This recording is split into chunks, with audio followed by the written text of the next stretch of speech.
Hello, and welcome back to Infinite Jeff. My name is Jeff. What is Infinite Jeff? Infinite Jeff is a project thing where I read the book Infinite Jest, published 1996 by David Foster Wallace. Said that so many times by now. I'll be saying it a lot more. Published in 1996 by DFW. And what I do is I read it. I record myself reading it and put it on YouTube as a one page of every video is one page, and I release one every day.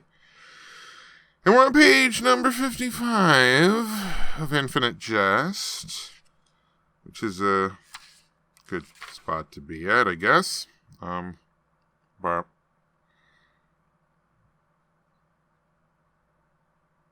yeah, I don't have much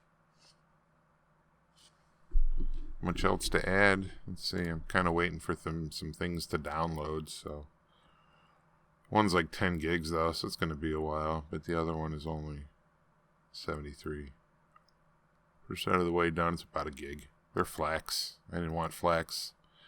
I wanted MP3s because I'm just going to squish them into MP3s anyway, because FLACs are nice to have in the off chance that I ever invested in some super high-end equipment where I would need to be able to hear the difference between a FLAC and a 320 MP3. I can't claim to be an audiophile in that manner, so it's kind of annoying when all I can find is a FLAC, because then I got to just turn it into MP3s, whatever. First world problems, it's very easy to do. I'm not taping a fucking record to a tape player here, so I shouldn't bitch, but anyway, what am I waiting to download? Oh, that's a good question. I'm so glad you didn't ask. There's a movie called Zabriskie Point, and it's the soundtrack to it. Why? Because there's a Pink Floyd song on it, and what I've discovered is a ranking of the worst, basically all Pink Floyd songs, worst to best. And I thought, well, there's 167 on there. I'm like, that's cool.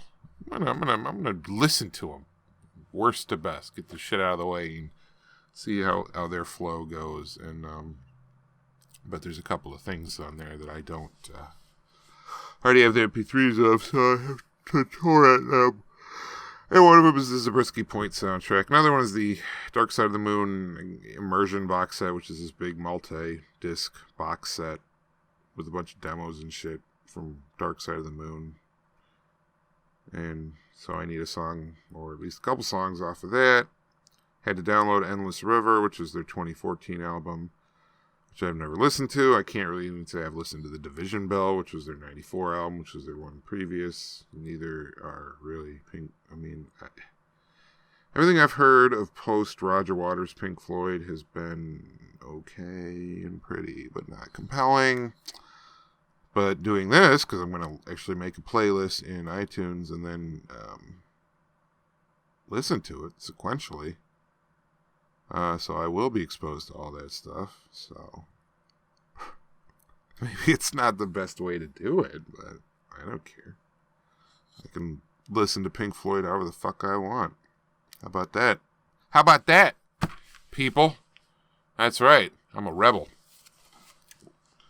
We're on to page number 55 of Infinite Jest.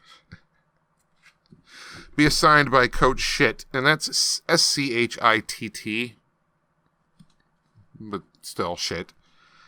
Coach Shit et al. To set up an old camcorder or whatever video stuff's to hand on a tripod and record a certain amount of area of court, videotaping different kids' strokes, footwork, certain ticks and hitches and serves or running volleys, so the staff can show the tapes to the kids instructionally, letting the kids see on the screen exactly what a coach or prorector is talking about. The reason being, it's a lot easier to fix something if you can see it. Alright, we got a section break and then another autumn. The year of dairy products from the American heartland. Drug addicts driven to crime to finance their drug addiction are not often inclined towards violent crime. Violence requires all different kinds of energy, and most drug addicts like to expend their energy not on professional crime, but on what their professional crime lets them afford. Drug addicts are often burglars, therefore. One reason why the home of someone whose home has been burglarized feels violated and unclean is that there have probably been drug addicts in there. Don Gately was a 27-year-old oral narcotics addict favoring Demerol and Tolwyn, footnote 12, and a more or less professional burglar, and he was, himself, unclean and violated. But he was a gifted burglar when he burgled, though the size of a young dinosaur, with a massive and almost perfectly square head he used to amuse his friends when drunk by letting them open and close elevator doors on, he was, at his professional zenith, smart, sneaky, quiet, quick, possessed of good taste and reliable transportation, with a kind of ferocious jolliness in his attitude towards his livelihood. As an active drug addict, Gately was distinguished by his ferocious and jolly elan. He kept his big square chin up and his smile wide, but he bowed neither towards nor away from any man. He took zero in the way of shit, and was a cheery but implacable exponent of the don't get mad, get even school. Like, for instance, once, after he'd done a really unpleasant 3-month bit in Reverie Holding on nothing more than a remorseless North Shore Assistant District Attorney's circumstantial suspicion, finally getting out after 92 days when his PD got the charges dismissed on a right to speedy brief, habeas corpus, Gately and a trusted associate, footnote 13, paid a semi-professional visit to the private home of this assistant DA, whose zeal and warrant had cost Gately a nasty impromptu detox on the floor of his little holding cell. Also a believer in the revenge is tastier chilled dictum, Gately had waited patiently until the Eye on People section of the Globe mentioned the ADA and his wife's presence at some celebrity charity sailing there out in Marblehead. Gately and the associate went that night to the ADA's private home in the upscale Wonderland Valley section of Reverie, killed the power, and that's page 55, everybody. Tune in next time for page 56. And after that, I imagine page 57. After that, page 58. And if you're lucky, after that, you might even get to hear page 59. But that's all for a future date. Cats and kittens, good night.